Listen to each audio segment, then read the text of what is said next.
pradedame vakarą skirtą mūsų įžymiajam Šiauliui, įžymiajam Lietuvos visuomenės veikėjai, pasaulio asmenybei, ne tik Lietuvos. Ir šiandien mūsų Lietuvos padangėje didi šventė, išaušo balandžio 6 rytas, Viliaus Bražėno gimtadienis. Užjaučia. Ir sėdėti ir girdėti tokius dalykus apie save ne taip jau lengva. Ir tas primena vieną girdėtą amerikono maldelę, sako, viešpatie, kaip sunku būti nusižeminusiam. Tai pagalvokit, ką aš turiu daryti. Bet aš tą suprantu ir priimu kaip po pasilgimą tikrai dvasinio pakilimo Lietuvoje. Tiesa, nekreipkit dėmesį į šitos ordinus ir medalius, jie tik jums primins, kad nepamirškit per greit Brežnevo metu. Nes Brežnevas kitais vardais ir kitais ordinais pasipuošęs dar sėdi Maskvoje. Aš pasigendu vienintelio Lietuvoje, ko dar viešpats mums dar iš dangaus neatnešė, būrimosi į krūvą, kaip komunistai į celės kūrėsi. Po 10, po 12, po tuziną, kad bent kas 2 savaitės susirinktų lietuviai, savo profesijos žmonės, kaiminystėj, ir nutartų, ką kas darys per sekančias savaitės. Ir jeigu tas tęstųsi iki Seimo rinkimų, mes turėtume visai kitokį Seimą, o kitoks Seimas pastatys visai kitokią vyriausybę ir taip, kad mes turėsim ir kitokią Lietuvą. Tad palaimintas Jurgis Matulaitis, net Dvasiškis mums sakė, rikiuokitės ir burkitės. Rikiuokitės ir burkitės. Nu, kodėl mes negalim susiburti bent po 12? Aš labai nepagarbiai net sakau, kad net špygai reikia 3 pirštų.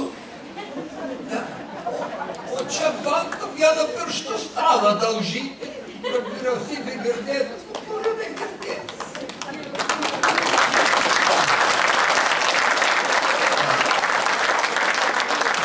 Noriu pasakyti, kad apsimokėjo man laukti 95 metus, kad atsistoti prieš šitokią auditoriją kaip šis. Aš jo pusę paspaudžiau rankas prie durų. Ir žinoma, kalbėtojas būtų nekalbėtoju, jeigu jis nenorėtų bent 3 valandas su šitokia auditorija kalbėti. Deja, valdžia to neleis man. Ir priedu aš apsidraudžiau, labai gudrai apsidraudžiau. Aš pagaminau 200 DVD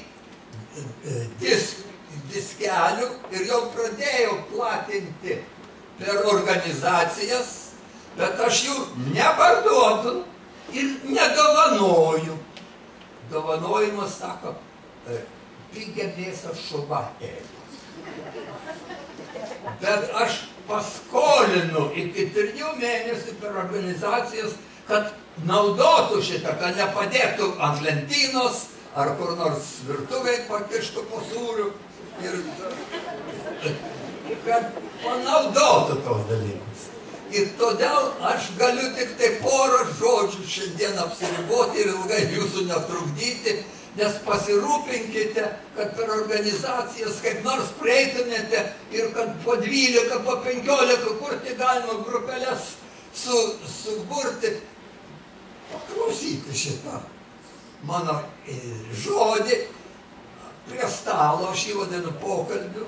Ir tenai aš bandau pasakyti tą, ką aš šiandieną čia bandyčiau pasakyti, kad mūsų tautai gresia nužudymas.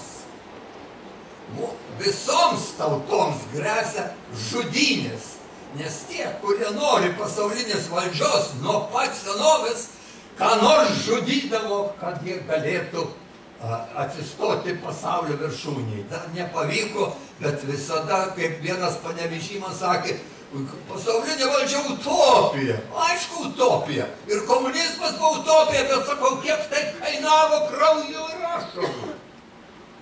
Tad žinokime, kad mūsų tauta bando kosmopolitizmu, internacionalizmu nužudyti pamažu. Ir todėl aš kiekvieną progą kreipiuosi į tautos inžinierius. Gerbėmieji, pastatykite pagaliau gerą erdvėlaidį. Raketą, kurią susodinsim kosmopolitus ir pasiūsim juos į jų tėvynę kosmosą.